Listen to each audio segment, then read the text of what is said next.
How's it going, everybody? Welcome to another episode of Sideline. I'm Brooke 𝗏𝗏𝗟. That's Dani K, back from her trip to Monte Carlo. Are you jet lagged, Dani? Well, I literally just got here like 45 minutes ago, Brooke, ran into the house, quickly showered, threw whatever this is on my face and decided that we can do this and push all the way through. I'm sure the jet lag will hit tomorrow. I have to work at to be on air tomorrow at 6 a.m., I believe. So maybe I'll just stay on European time for the moment because I really only have a couple days home. I'm here for 4 days. Then I'm going to Oregon for a couple days over Easter weekend. And then I actually leave Easter Sunday to Madrid for 2 weeks, straight to Rome for 2 weeks. So I leave for a month, which is oh my gosh, wild. I know. Where are you most excited to go?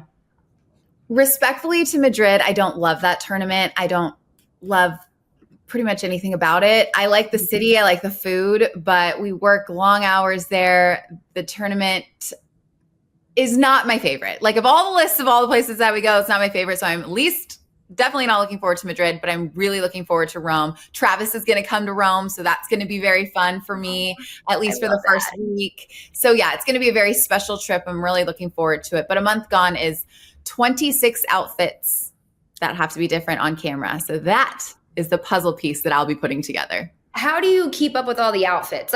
I know when I go on vacation, sometimes I'll put outfits in my notes. That's exactly what I do. Before? I actually number them. So I know I have 13 days on camera in Madrid, 13 days on camera in Rome. You try to keep some pants similar, like a white pair of pants, and then just change the blazer. But I really, because everything's right next to each other, I don't like to wear the same thing. So it really is 26 entirely different outfits. And then you kind of have to plan for some dinners in there as well. So I write them all out. I write exactly what shoes I'm bringing, what purses. I just have to write it all out. Otherwise I will. And then I make a checklist as I'm packing to make sure that I have everything. It's a sport. I enjoy it. It actually is kind of fun because it makes me think and reimagine my closet each and every time. But it's a lot of packing. Yeah. I don't know how you do it all. I don't know how you do it, but I love watching you on social media, keeping up with all your adventures and of course the great fits. So thank you. I appreciate it. Monte Carlo is so fun. It's the best tournament because we have shorter hours. It's literally the most beautiful location on the planet. And I feel very fortunate that I get paid to go to somewhere like Monaco. That's wild. But while I was gone, crazy college football news is happening, and it's all surrounding my Tennessee Vols, Brooke. Yeah. So Nico Iamaleava, he is one of the top quarterbacks at one point in the country. And, you're a big fan of Tennessee Volunteers. And so he made headlines with his unexpected departure from Tennessee due to a contract dispute. This has stirred up all sorts of controversy here. So Dani, I'm curious what your thoughts are as a Tennessee fan.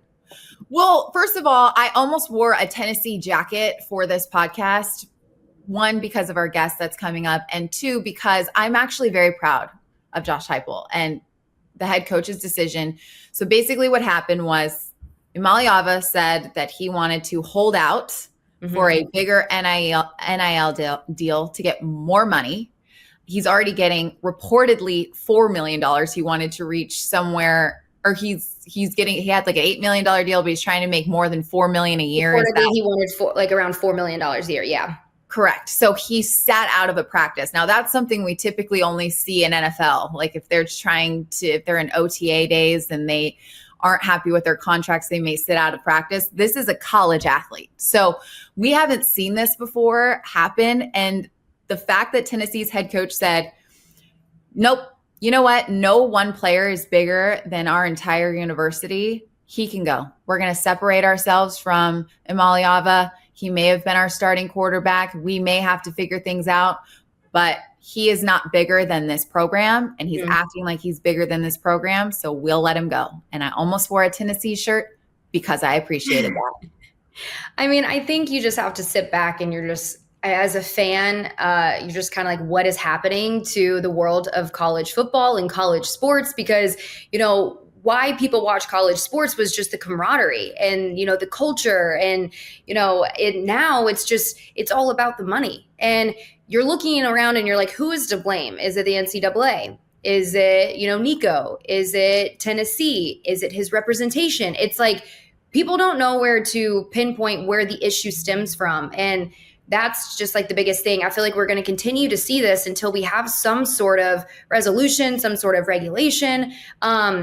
It's just tough because these are kids at the end of the day. And I feel like, I know his dad is involved and his agent, and he's, you have people just in your ear, and you're handling all this sorts of money at like 18 years old. I was just trying to like get through college, or just, get through class at 18, let alone handling millions of dollars. And so there needs to be some sort of protection in place for these guys.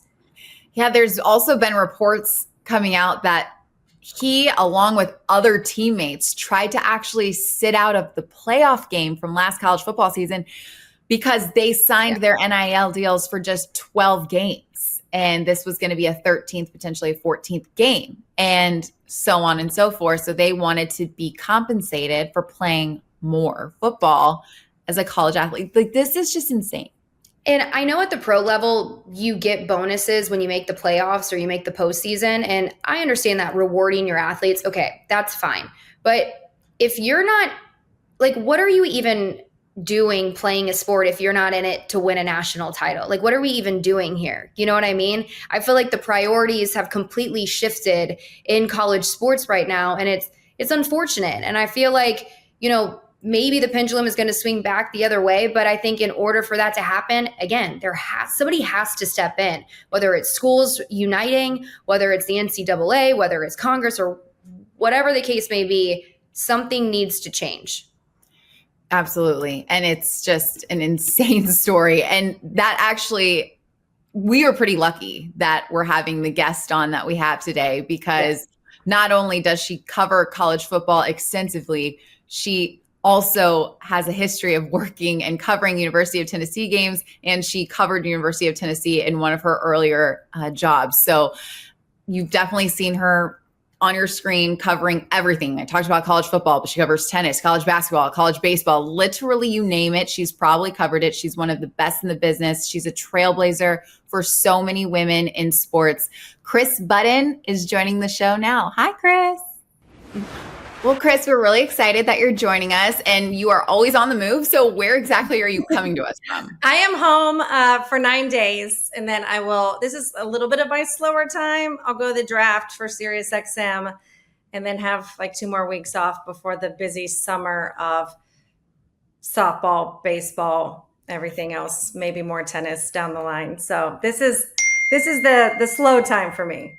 This is literally why we want you on, because you cover everything under the sun. I don't think there's a sport that you haven't touched at some point in your career. But you and I met when I had my job at the University of Tennessee. You were covering Tennessee and local news there. I was fresh out of college, trying to swim upstream covering Tennessee football. And that leads us into what is the hottest topic around college football right now with Nico Iamaleava. I'm so excited to get your take on what is going on there. First and foremost, Brooke and I talked about it at the beginning of the podcast, just setting the scene of what's going on there. But what is your reaction to him holding out like he's a pro, and then Tennessee coming back and saying, fine, we'll let you go? Yeah, I think there's a lot to it. I think that it's an example of what happens when you don't have an agent and you have your family runs all of your business, and your family is the closest part of you, but that doesn't mean that they also know what's best business wise. And I think they highly overvalued what he would be worth and thought that, hey, if we try and hold out for more money, Tennessee needs us more than they need Nico. And that proved not to be the case. And I was actually really proud of 𝗵𝗺 that one person isn't more than the team. And since then, there's been a lot of reports of him not showing up to autograph sessions and them trying to hold out before the playoff game because we only signed these NIL deals if we were going to play 12 games and now we're going to play 13.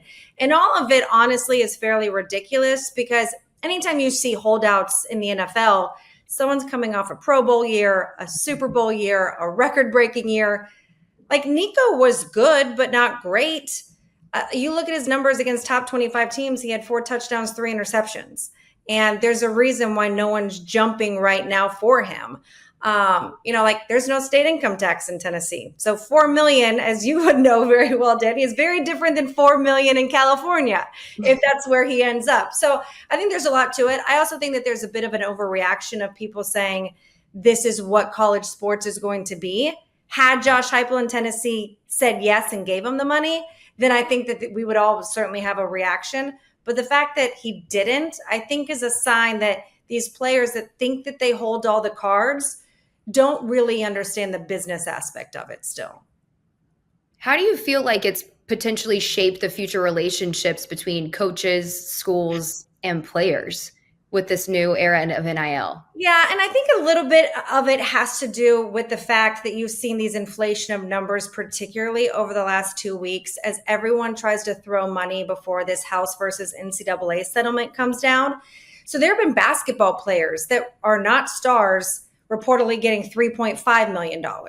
And it's because once this House versus NCAA go through, everyone then it has $23 million. So one person isn't going to earn $4. So all these people that do have money are like, the inflation has just gone through the roof.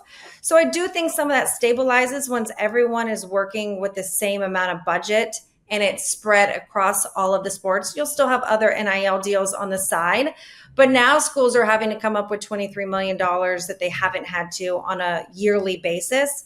So I think that like you're seeing just like this entire high of inflation. And I think a lot of that levels out. And I think a lot of players are going to sit there and be like, wow, so I don't hold all the cards and I'm not bigger than a team. And I think honestly, like if you're this isn't an individual sport. If you're a team player and you're on a good team and you have good people around you, those people don't want to do that because it is about winning a national championship. And it should also be about development. Like that's the part that gets lost. You move around to all these schools. If your end goal is the NFL, the amount of money that you would make there is so much more significant than 1 year of NIL.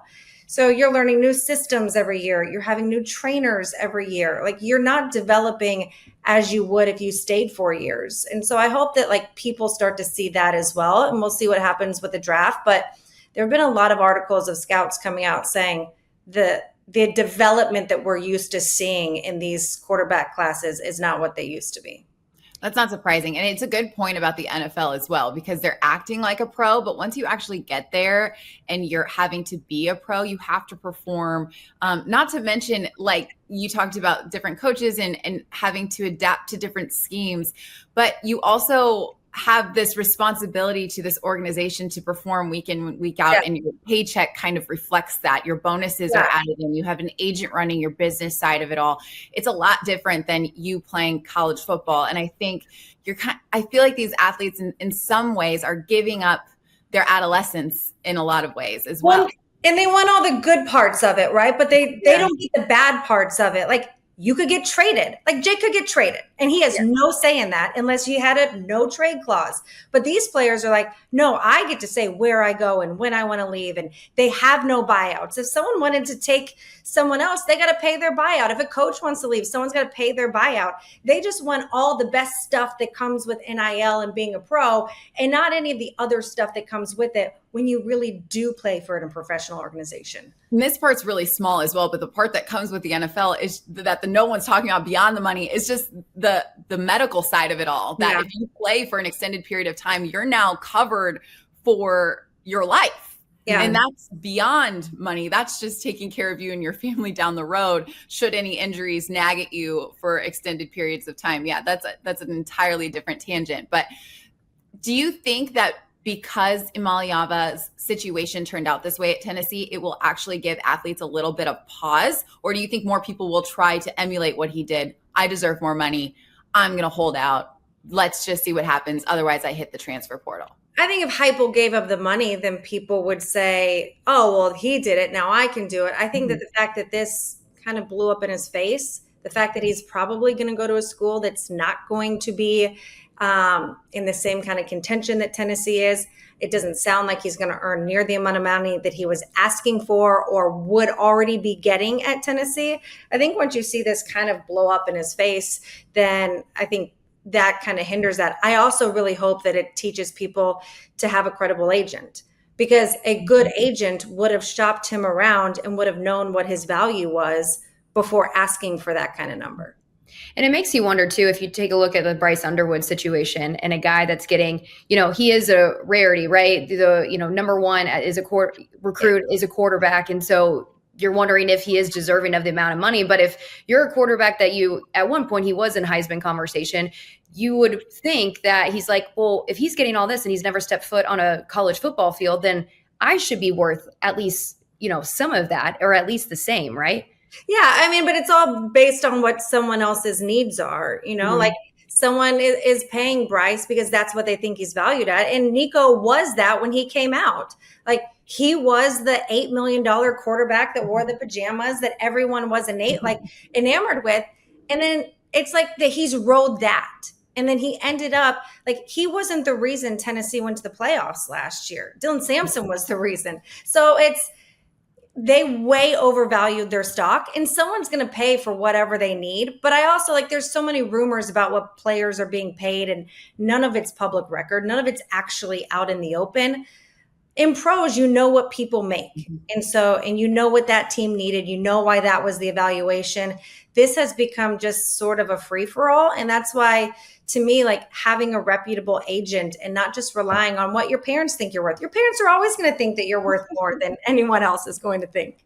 Yeah. Well, and Kris, I'm curious because you've been covering college football for so long. And obviously this is a new era, when you have money involved. And have you noticed a change in just the mentality of some of the players from when you first got into it compared to now? The parking lots look a lot different when I roll on to go do meetings. You're like, that lavender Corvette at Kansas State. So part of that, and there's been a little bit more of entitlement, I don't have to talk to you, or now that they're getting paid for everything. I've had people be like, okay, well, if I'm going to talk to you on the phone for prep for a game, I want to get paid for that. And it's a lot of people we don't do that, obviously. And there's been, thankfully, enough SIDs that are they don't do that. They're never going to do that. And by the way, this is good publicity for you, to someone to share your story on national television. But so there has been a little bit of that. I think the biggest shock is when we're all rolling up and you walk at a media days, and it used to just be everyone's wearing a Power Tee polo, and now everyone walks in wearing Louis Vuitton and $2 million necklaces. I'm definitely not the best dressed on a set anymore. So wild how much access to money and funds that they have. And now that this free-for-all transfer portal thing is where you don't have to like where you're at and you can go somewhere else. Someone else can go to the highest bidder. If you have a good year, you can go elsewhere. It's just, it's kind of a free-for-all, and it's wild. And at some point you got to think there's some sort of organization or structure that will come back into play to reel that in. Yeah, but in order to do that, you'd have to have a commissioner of this sport. That we don't have, and we don't have a players union. There's a lot of things that professional leagues have in place that college football and all college sports don't have. And so until you have someone that oversees that, then it's going to be like this. Now, I think Ohio State won a national championship. They put $15 million in it, and it worked out. That's not always going to work out. Florida won the national championship, and they were not the highest bidder on all those players. Houston basketball was the runner-up, and they have one of the lowest NILs in all of the Big 12. So donors are going to get bored giving money when it doesn't work out. And they're also, there's been this struggle of coach wants this person, but the person paying for it wants this person. And there's going to be a donor fatigue eventually of, I keep paying this money. It used to be I could pay money and my name was on a building. Now I'm paying money for a player, and where's the championship? Where's the joy in it?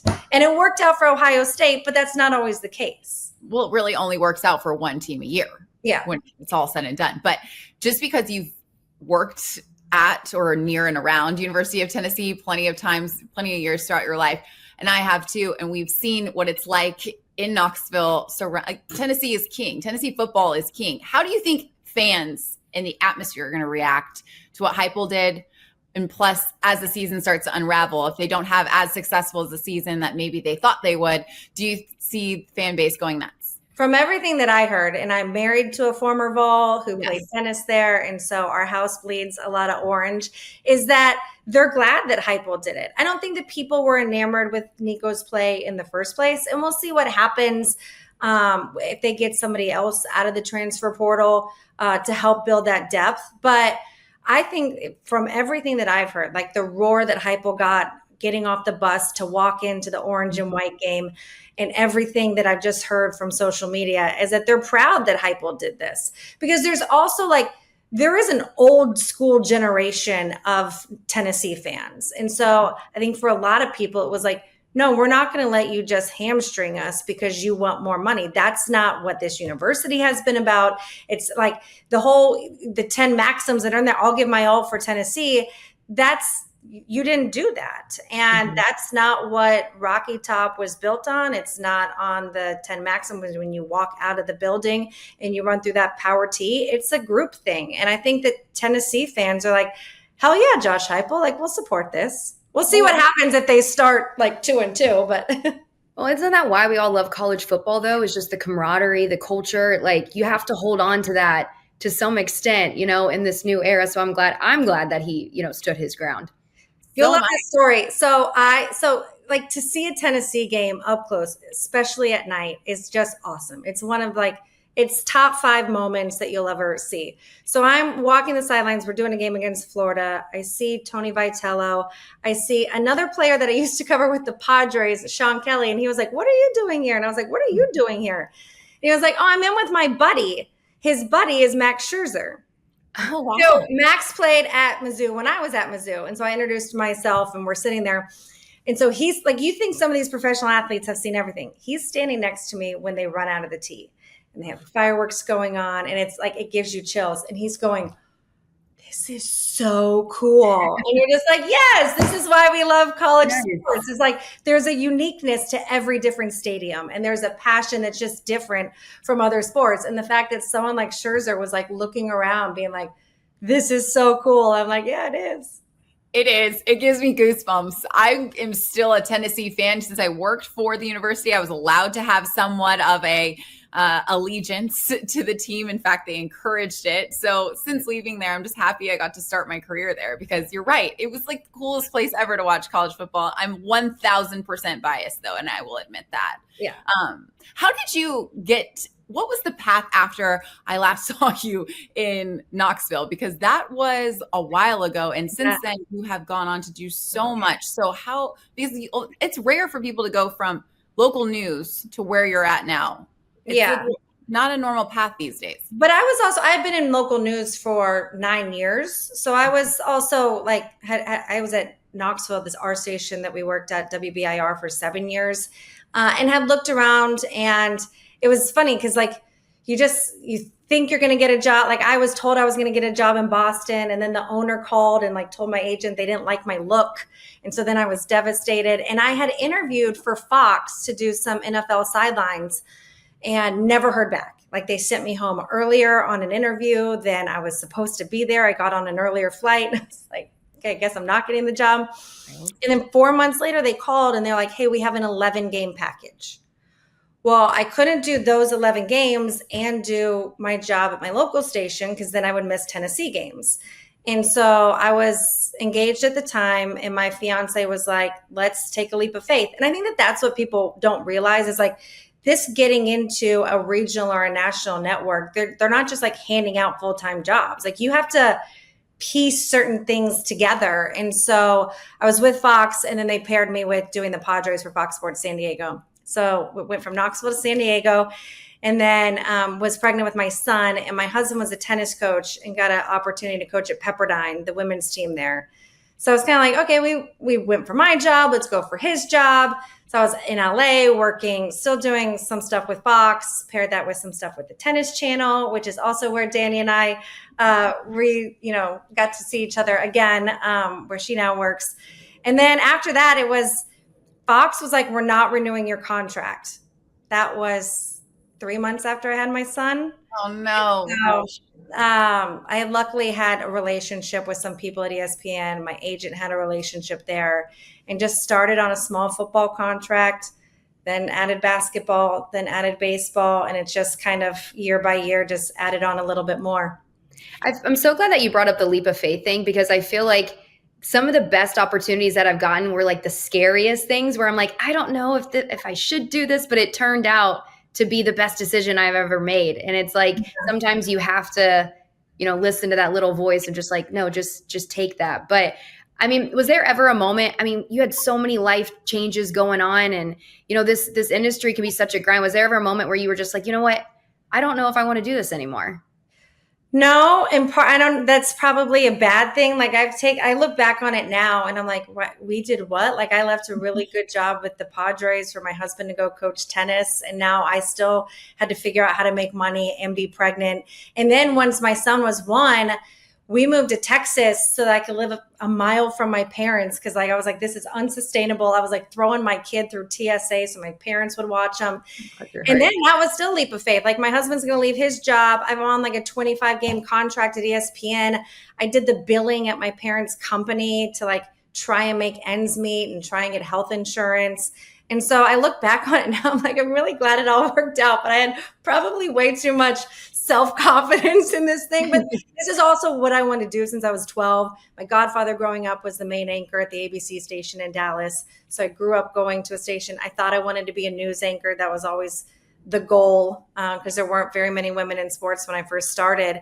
And so I was just like so laser focused that I didn't see other options. I went to school for it. It was all I really knew how to do. And luckily it paid off eventually. But I think that blind confidence is what's supposed to happen if you really want something. And I think a lot of times people just see any of us on TV and say, wow, this looks like such a glamorous life. But you're right. There's a lot of piecemealing that goes on. Like you go get a job here. You try to make sure there's no exclusivity situation so you can also work here should that come up. You piecemeal things together, but you make it work. And at some point, they always told me at some point, if you can hang on for 10 years, it's going to pay off. And they were kind of right to some degree. Or life, I don't know if it pays off or if it's just you get so comfortable and confident in yourself and what you want in life that it pays off that way. But either way, hearing you talk about taking the chances and stuff is just, I am so excited that this is where your career has gone, because you made the sacrifices and you pushed through different things to be able to get to where you're at, which is just awesome. And you did it with giving to other people as well. And that's what I do want to bring up, because you briefly mentioned it. Yes, we both worked at the Tennis Channel. When Kris actually left Tennis Channel is when I came in for an audition to try and take the court report job that she was doing or had done at points in time. And I went in and I knew nothing about tennis. It really didn't. But I knew that Kris had been there. I call Kris and I say, hey, any chance you can go over the top 25 of men's and women's tennis for me? Phonetically saying your name. And she literally sat there patiently on the phone with me, probably for like 30 to 40 minutes of me writing everyone's name down phonetically. So I knew how to say it. I went back in and I got the job, and I would not have gotten that job that has now gotten to me back to California, happy as a clam here working Tennis Channel if it wasn't for you. Well, you're so sweet. You would have, but I think like when I grew up, there was such few women in this space, and there was never anyone that you would just like call and be like, can you help me? Because then that would be a fear of taking a job away from somebody else. The one person who really helped me was Pam Oliver, and she was doing NFL at Fox the same time that I was, and we shared a car together on the way to a seminar. And she was just always great of like, reach out when you can. There was very few people who did that at the time. But I do think that we're in a space now where, listen, like I got baseball at ESPN because Laura Rutledge called me up and said, hey, I think there's going to be an opening to do College World Series and SEC tournament. I would have never known that. And I would have never known to talk to the right person. And so to me, like there's been a lot more camaraderie between the women and helping other women. I will say that like there are now so many people wanting to do this that there is not enough time to talk to everybody that reaches out.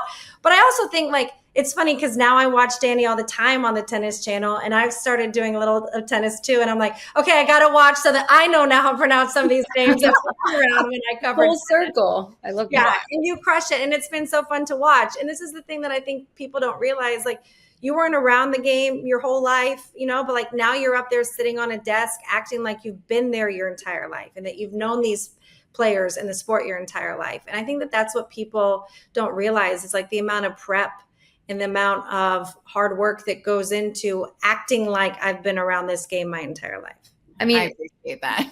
No, Dani, you crush it. And I love watching all the behind the scenes with you and like Coco Gauff. And you're just like, he's with Coco. I'm like, that's so cool. Well, But, Kris is doing that now too. She gets to be on the Grand Slam. She was in Australia. We're going to get to Australia and all of that too, because I have so many questions. well, Go ahead. we can dive into it now. Kris, okay, wait. First off, your background in tennis. So you used to play tennis growing up, right? Yes. So I could have played like maybe D2, but I was like, I don't know where that's going to take me. And I had this, again, like laser focus if I'm going to be a news anchor. So I went to Mizzou, bounced around local news, and then kind of stopped playing. And when you work in local news, your hours like 2 to midnight. And so my mom was like, you should join a club and you have the perfect time to go play in the morning. And so I joined this club where my now husband was also teaching. And so I met, it was very Real Housewives of Knoxville. I met him taking a tennis lesson from him. And so we've just, and then our whole lives have been around it since then. You know, like he also coached at Tennessee and then he coached at Pepperdine. And the coolest part about being on the tennis coverage now is that some of the, you know, like when you're the wife of a coach and he taught women's tennis and all of them were foreign. So none of their families were here. So they were like my little kids kind of, except they were like grown adults. But now I'll walk through like the locker area and I'll see some of the girls that he used to coach that are now in the doubles or trying to make it in singles. And it's a very small world kind of sport. So that's been the coolest part about getting to cover it. Oh, that's so cool. So, I mean, yeah, you're just reconnecting with all of them. Yeah. I mean, can you explain to me, this is the part that I've got to understand. So you have 2 kids. Yeah. How old are they? 6 and 9. 6 and 9. So you are covering the college football national championship, and maybe a couple days later, you leave for Australia for a month. Can you explain to me, as a mom who's going to leave her kids with the husband? We all love husbands around here, but let's be realistic. Guys need a little bit of a plan. So that just means you had to do more prep. Explain to me how you get ready for a trip and a workload like that and still manage to be a mom. Yeah, I will say it's gotten easier throughout the years because like the first time I left my son with my husband, like there was 18,000 Post-it notes and I pre-made all the meals. And then eventually, like, listen, when someone gives you a kid, no one really knows what to do anyways. Like you eventually learn how to do it. He's like also way more organized or structured than I am. And so when I go on long road trips and I come back after like 2.5 weeks, there's like a whole other system. And I'm like, I don't want to like disrupt everything that's going on here. But he's been great. And he's now in real estate. So that allows us the flexibility to do what we do.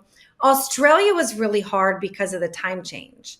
Because like in America, I'm used to waking up when my kids get up. I'll talk to them on their way to school. Like I know their routine. In Australia, I would have to stay up till 1 o'clock in the morning to be able to talk to them before they went to school. And then I would sleep for 8 hours and then they're already home. And then there was this like, you know, for as much as my husband has everything together, there are still a lot of questions during the day. Like, is today library day? And is today spirit day? And what is this today? Or Dr. Seuss week? And so those are the things that like I kind of handle day to day. And so I'd always be like, okay, we got to go over all the questions before I go to bed for the night, because then you're going to have those questions. It's like going to be 3 a.m. Australia time. So that was the hardest thing. And my daughter's so funny now. Like she'll wake up in the morning and she'll be like, Mom, it's nighttime in Australia.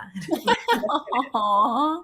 How fun is that though? I mean, do they watch you on TV all the time? They do. Like they've kind of gotten used to it. What game are you on? And they make sure to watch. My son's 9 and he's finally at the age where kids his age watch sports. And so I was at the Final Four last Saturday and I got a text that like the moms and the sons were all out to dinner and all of the sons like took a picture and they're like, Miss Kris is on the TV. So, like I'm kind of now to like the cool age with my son where like his friends think I'm cool. My daughter, like that was one of the reasons I never was going to stop this once I had a daughter, her watching me work. She's come to me one time before, and that was really special. And she's got this little microphone at home, and she'll be like, Landon Toledo, ESPN. And so there's part of this, like I would, as hard as it is to be away and that you miss a lot of stuff, there is something also that I'm showing her and Tim that I'm also really, really proud of. And I think there's, a lot of women in this industry are wondering, like, can they have both? Like, and you guys, you have to find ways to make it work. And so, I mean, what advice would you give, women in this business that, are wanting to start families, but also don't want to give up on their dreams? They're just trying to find ways to just manage it all. Yeah, I just think that it comes down to what are you okay with? And, I miss going to field trips with my son, and he cries, and I make it up to him in another way. And okay, then I get to take you to lunch tomorrow at school. If I worked a 9-to-5 job, I wouldn't be able to do that. I wouldn't be able to go to my daughter's Easter party tomorrow. There's things, if I worked in local news, I'd never be home at dinner. I would never get to go to take them to practices. So when I am gone, I miss things. But also when I'm home, I have the flexibility to be able to be at all the things that I can be at. And I have just gotten to the point where I'm comfortable enough. Like those sacrifices are okay for me. And they're not going to be okay for everyone. Mm-hmm. And some people decide after having kids, like, I want to be home more. And for me, like we're in this really nice space where my kids' ages, we're not totally jam-packed on the weekend where I'm missing things. And they kind of understand, like, Mom misses some things. Like if you look at other families, like sometimes dad's not able to be at everything. Sometimes mom's not able to be anything. It's part of why we moved to where we are, because then my parents, their grandparents are able to be at more things. And so I do think that like have figured out this quote unquote balance, which is a word that I don't really like, because it's in the eye of the beholder. It's whatever that works for you. And we're in a space really, really works for us. 10 years from now, when my son's playing some high school sport, will I still be okay with it? I don't know. We just kind of take it really like one contract year at a time. That's what you have to do in this industry. Not the years, it's the contracts. Yeah, exactly. And that was the other thing. Like what I do now, I have flexibility. Every football weekend, I'm gone Friday, Saturday, but I'm gone Sunday through Friday. I didn't know that I could do an entire 162 baseball season when I had my son. Home 10 days, gone 10 days, home 10 days, gone 10 days. And so you just kind of figure out what works for you. And this, I have added on more and more and more. And I think that that's the next step for me, is like, I keep adding things, but I also don't take off anything at ESPN because I do love it all. But at some point I'm going to also have to say, like, okay, I can't be at all of the places and at one time, and we'll need to scale back. But for right now, like this has been like, I'll go to Omaha. We bring one kid with me every year. They're going to come to the US Open. So they also have gotten to do some cool things that, for as much as I'm gone, some of their buddies don't get to go to.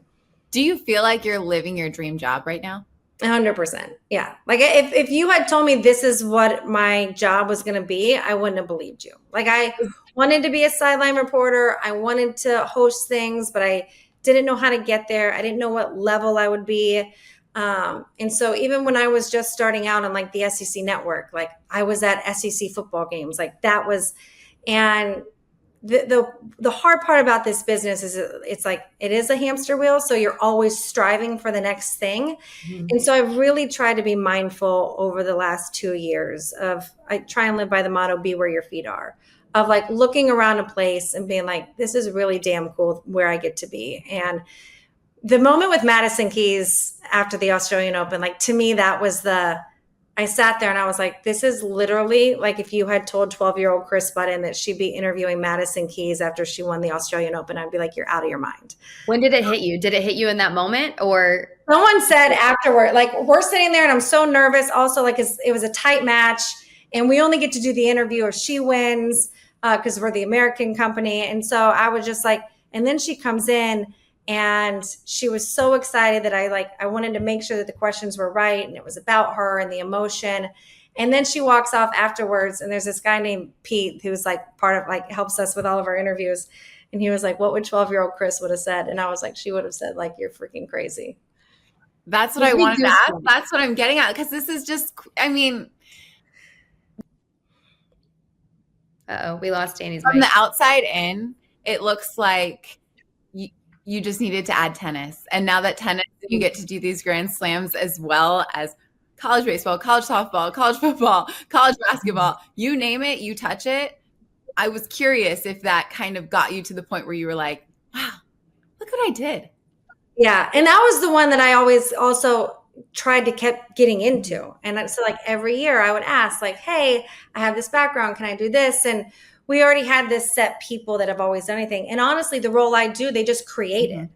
So it wasn't like I took someone's role. We just had some fresh eyes on the sport that thought that, you know, sometimes in tennis you can be too in the weeds, and we wanted someone that takes people around the grounds and can help do more interviews. And it isn't just like first ball to last ball coverage, because the uniqueness with the Grand Slams is that a lot of your viewership isn't necessarily watching Dani day in, day out. It's a lot of casual viewers that just kind of pop in to see the slams. And so I think you need someone that's able to be like, hey, do you know how many rackets are strung here? Like those orange or yellow balls that everyone signs, like how many of those do you sell in a week here? Or where's the best space to be able to get an autograph? Like those are kind of the things that we wanted to bring around tennis instead of just this like, we can't miss a point type. And so it was cool that they created that for me. Can I just say as a fan, and because it was the US Open was when you guys started this, right? Last season, I was watching and I was like, I'm so glad to everything you were saying. I'm like, they were using it like you would any other sport. Why did we not do this sooner? Because fans want to know that kind of stuff. You know, they want to know what's going on behind the scenes. It was such a smart move, and you crushed it, by the way. Like I haven't had a chance to tell you that, but you were so good. So Thank good. you. I think part of it was like you had all the people that have done it for ESPN are such tennis people. They're like, they weren't the guy that's now in charge of basically all of our live events at ESPN. His name is Mike McQuaid. And his thing to me is always be curious. And so like you just walk around, you're like, how do you make a honeydeuce? Do half the people even know what's in a honeydeuce or what is a honeydeuce? And I think that we've had such like laser focused tennis, like people with, you know, cars full of Grand Slam trophies all over their walls, that it just took someone that just really likes the sport and plays at like a country club level, that I know the audience is the people that I go out and hit with on a Thursday, you know, to say like, hey, let's have some fun side of it. And so that part's been really cool. The problem with tennis is that one, there's no clock. So it's the only sport that when you start your day, you have no idea what time you'll be done. Like you could be done at 11 p.m. or 2 a.m. and that they are all very long trips. So like US Open's 3 weeks, Australia's 2.5, Wimbledon's 2.5. So Omaha used to be my longest one, and that's 12. And now I've added on some very lengthy ones, which that's kind of the, you know, and they're long and they're long days. I just got back 45 minutes ago to my house from Monaco, and I leave in 5 days for a month. I also don't understand. I had how you do with the jet lag. Like I kind of thought like jet lag's not a big deal. And so when I went to Australia, I was fine going there. And on the way back, I was like, I was supposed to land on a Monday and I was supposed to have a basketball game that night. And I was like, I'm just going to keep working. Like then that way I can beat jet lag. And I remember Chris Fowler was like, you're out of your mind. You are going to feel awful. And I was like, no, I'll be fine. I was not right for like 3 weeks. Australia is different than Europe. Australia is an entirely different. Yeah, you're going all the way to California. Like it's a little weird. I will tell you, I have to wake up tomorrow at 3:45 in the morning to get to Tennis Channel Studios by 5:15. So I'm probably going to be doing exactly what you're saying, is just keep working until I get over it. But I don't think it's as bad. Luckily, I am a really good plane sleeper, which I think helps a lot. But I am curious, what is the main differences, if you don't mind me circling back to college football and college baseball, in covering the two sports? Do you notice from sideline of the two? Yeah, they're completely different roles. Same thing with basketball. Like football is so much eyes and ears. Like you might come in with 10 stories and one of them makes air, because really your job you hear so much, you see so much, that you are providing insight that the booth can't give. You know, like the booth can give stories that are, you know, you heard in your meeting or you saw in an article. So I've really tried to pare down the amount of stories that I come in with. Baseball is not nearly the amount of eyes and ears. Basketball is, because if you can get into a huddle and that kind of thing. But baseball is so much about your conversations before the game and having content to add. And then the hard part is, does it fit here? Like you have to always look ahead in the lineup. Like, okay, I have a story on this person. Okay, well, if it's 2 outs, if they get this, then this, like, and you have to sell it at a certain time. But I also think like the access is way better in baseball, like especially at the college level. Like they'll just like sit in a dugout and talk to you for as long as you want. Whereas like a football coach, the day before, you're like lucky if you get 30 minutes and they're all like kind of antsy and don't really want to talk to you.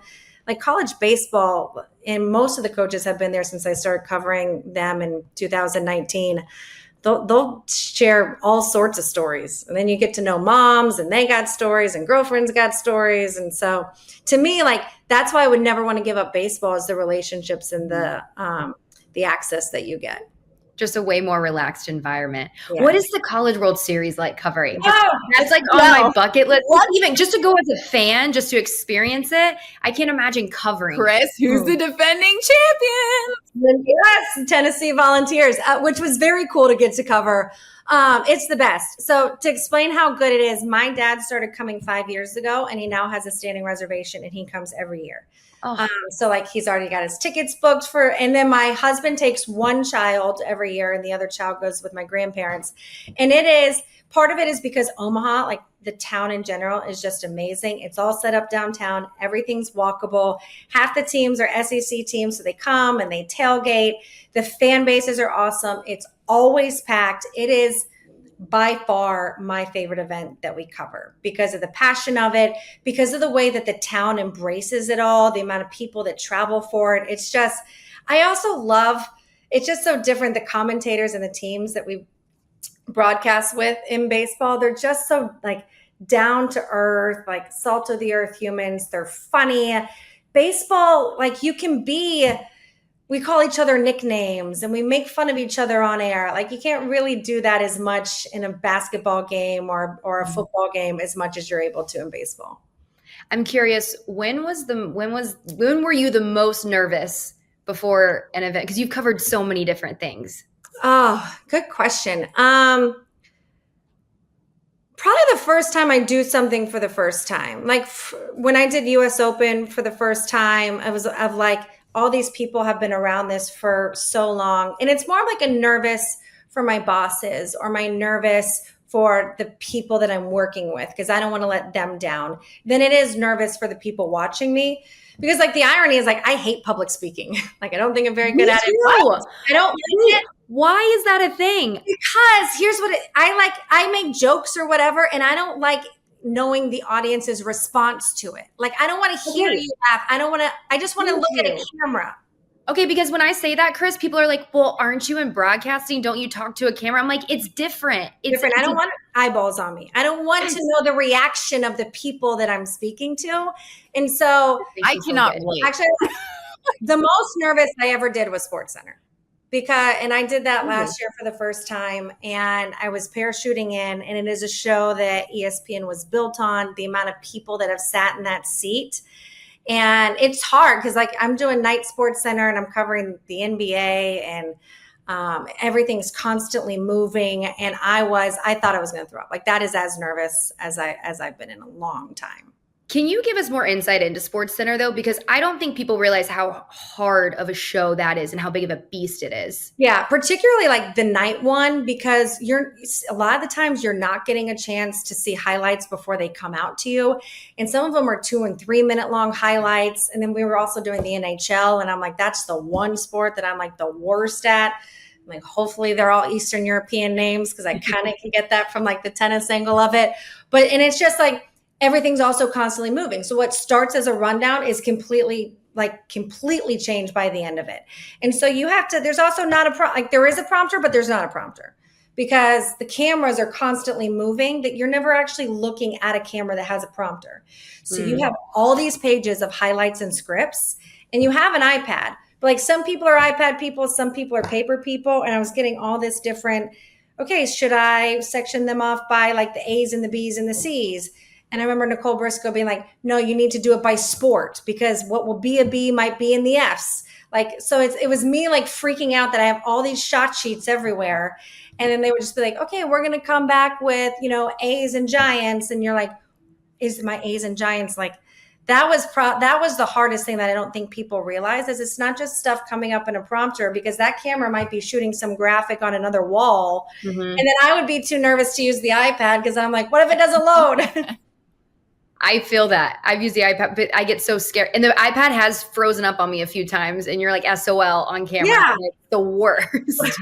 But it's hard because you're trying, like it takes a minute for things to slow down a little bit, but you're like, okay, well, I got to nail this like the first time. Right. So it's just, there's just. And there's like, there's constantly eyes and there's like so many incredible people sat in that seat. And then to sit there and be like, the da-na-na, da-na-na. And you're just like, oh my God. Yeah, that's so awesome. Brooke put a little game together that I think would be really fun with you if you don't mind playing. It's a little would you rather type of game. Okay, so Brooke, do you want to start? Or do you want me to? You go first. Would you rather have a front row seat at the Super Bowl or the Wimbledon final? Oh, Wimbledon final. I actually don't really care to go to a Super Bowl. I would rather. I don't know. I just feel like it's more enjoyable on TV. The halftime show is better on TV. You don't get to see the commercials. I've just never. That to me is not a bucket list item. Wimbledon would 1000% be. Yeah. I'll come sit with you. I would. That'd be amazing. I would love to go to Wimbledon. Okay. Would you rather interview a rookie player with a lot of potential or a seasoned star with tons of stories to share? Ooh, the seasoned star with tons of stories. But honestly, most of the time, those stories have been told so much. When I did the Padres, one of the things I loved was when guys came up from AAA.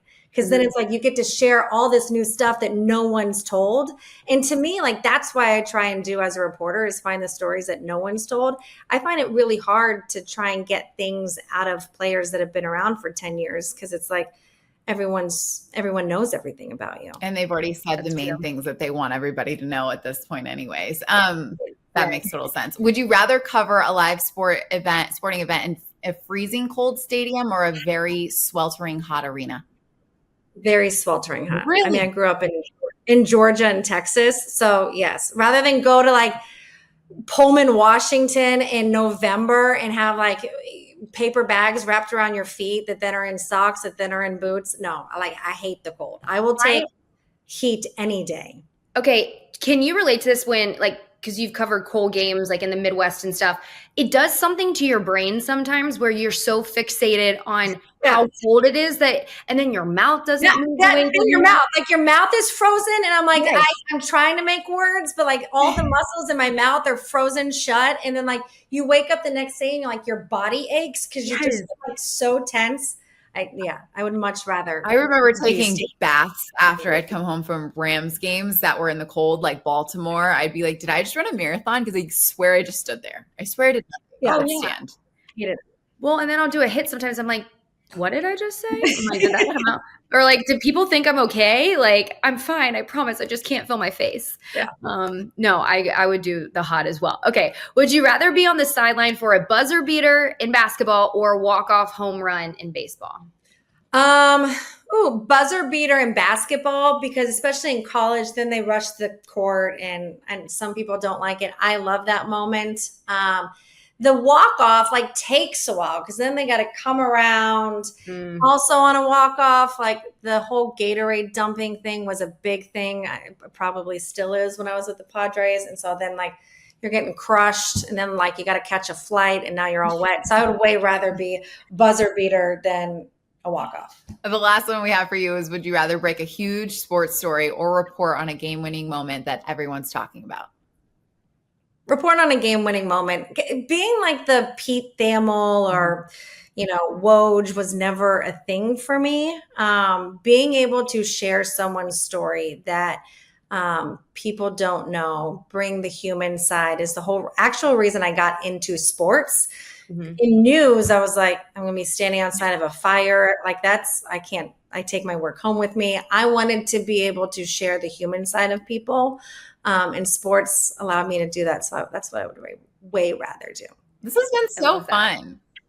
I know. And real quick, Kris, before we let you go, we just like to ask because, when people ask us like that are just coming into this industry, the industry is constantly changing. Knowing what you know now, what's the biggest piece of advice you would give to somebody that's just now getting into this? I give 2 pieces of advice. Is one, it only takes one person to say yes to change your career. You might be a no to a lot of people because this industry can be very just, again, in the eye of the beholder. So whatever boss, I wasn't that person for Boston, but I was that person for Fox. And then I ended up being that person for ESPN. Is it only takes one person to say yes to change the course of your life, honestly. And then you never know who's watching, because the 2 things that have really changed my career were, one, I was at the 2012 London Olympics and I was doing stuff for our Knoxville station, also doing some stuff for USA Today. And this guy comes up to me in the pizza line and he was like, "Hey, I work for NBC New York. You're really good. You need my agent." Like, he just happened to watch my live shots, and his name's Bruce Beck. And he got me my agent. Yes, he's awesome. He got me his agent, who was Amy Leone, that got me my job at Fox and ESPN. She now works for Fox. And then the other thing is, when I ended up not being re-signed for Fox and went to ESPN, they already knew who I was because this guy named Mike Moore, who was in one of the offices, was a Tennessee fan. And he used to watch the press conferences. And he always wondered, who is that girl asking the questions, and had looked me up, and he knew me. So then when I applied for that, he was like, "I already know her stuff. Love her."